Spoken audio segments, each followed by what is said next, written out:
유상임 후보자에 대한 지난 9일 청문회를 마치고 저희가 청문회 과정에서도 말씀드렸고 끝난 뒤에도 후보자가 스스로 사퇴해야 된다라고 강력히 요구했음에도 불구하고 아직까지 본인의 의지는 장관을 하고 싶어하는 모양 같습니다.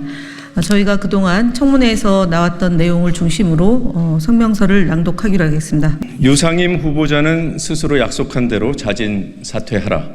윤석열 대통령은 법화 유용 의혹으로 수사 대상이 되어야 할 인물을 방통위원장에 임명하더니 이제는 자질도 도덕성도 염치도 없는 인물을 과기정통부 장관으로 낙점하고 있다. 윤석열 대통령과 용산 비서실은 인사 검증 시스템이 작동조차 하지 않는다고 볼 수밖에 없다.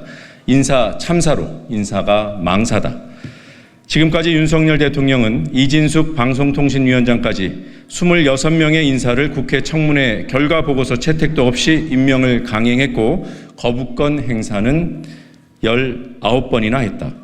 유상임 과기정통부 장관 후보자는 인사청문회에서 생성형 AI도 써보지 않았고 R&D 예산과 관련한 법규도 모르고 최근 이슈가 된 통신사찰 관련 과기정통부의 업무도 모르고 또한 통신사업자 진입 규제가 등록제로 바뀐 사실도 모르고 있었다. 교육공무원이 현직 검사장이었던 동생의 집에 자신의 차남을 위장 전입한 것도 큰 문제이고 대학 교수인 배우자는 35억 원 상당의 다세대 주택 12채를 보유하고도 세금과 과태료 체납으로 무려 18차례나 압류를 당한 사실이 밝혀졌다.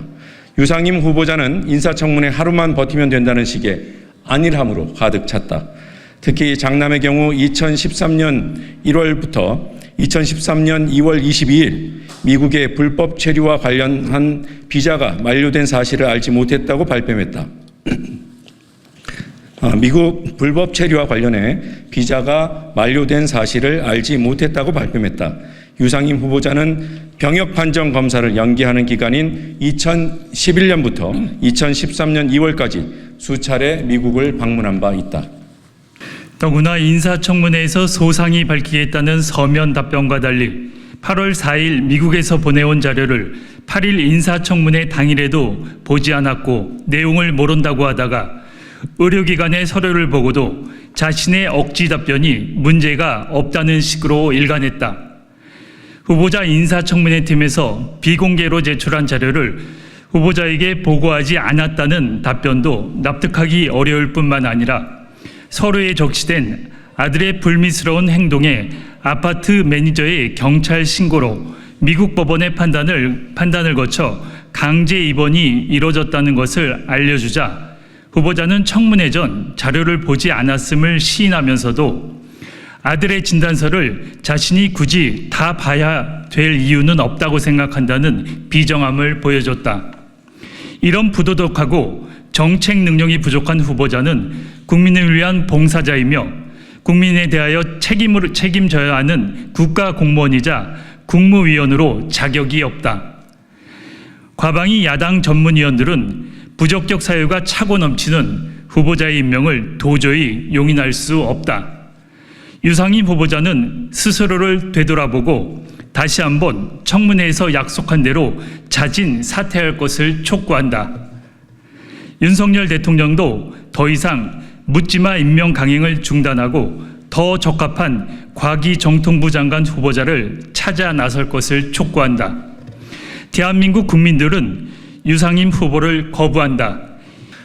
본질은 유상임 후보자가 중학교 2학년 때부터 아팠던 아들을 방치했고 심지어 미국에 혼자 유학을 보냈고 그리고 유학 가 있는 동안에 상태가 악화됐음에도 불구하고 이를 계속 방치하고 결국은 2013년 2월 병원에 강제 입원되는 경찰이 출동하는 그런 사건이 발생하고서야 한국으로 데리고 귀국했다는 그 점에 있습니다. 그리고 이러한 방치 의혹을 추궁하는 데 대해서 청문회 내내 유 후보자는 몰랐다는 식으로 답변을 일관했습니다.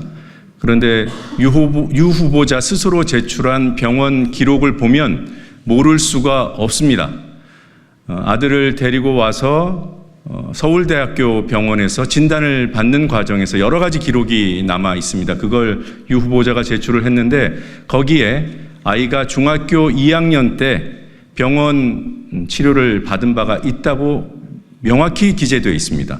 그리고 그 당시 2013년도 서울대학교 병원의 기록은 환자의 부모, 그러니까 후보자를 포함한 부모의 면담 결과로 적혀진 내용입니다.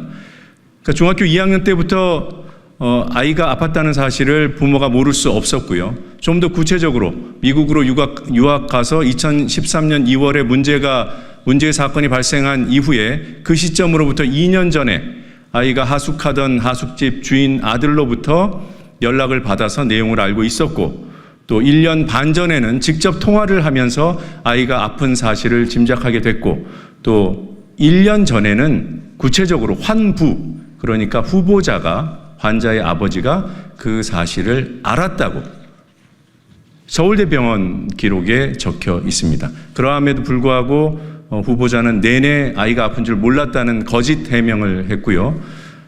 본인이 또 분리할 때 위장 전입을 왜 했냐, 불법 체류를 왜 했냐, 이런 추궁에는 또 아이가 아파서 그랬다는 식의 앞뒤가 안 맞는 변명으로 일관했습니다. 이런 본인의 출세를 위해서 아이의 상태를 활용하고 있는 것이 아닌가 의심할 수밖에 없고, 다 떠나서 거짓 해명으로 청문회에 임했다.